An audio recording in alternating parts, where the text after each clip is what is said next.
धनवा के सिसायसन बेटी हो कवनी बेटी बन के कोयलिया ऐसन दामाद माई।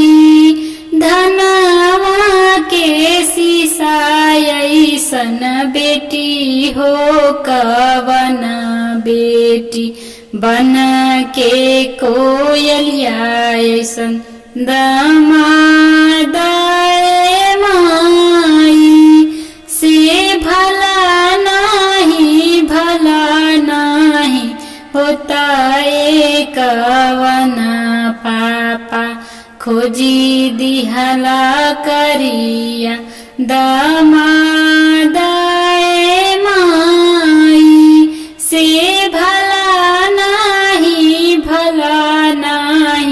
होता कवन पापा खोजी दिहला करिया दामाद माई।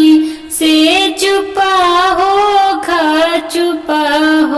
खा बेटी हो कवनी बेटी करिया ही होले श्री राम माई। से चुपा हो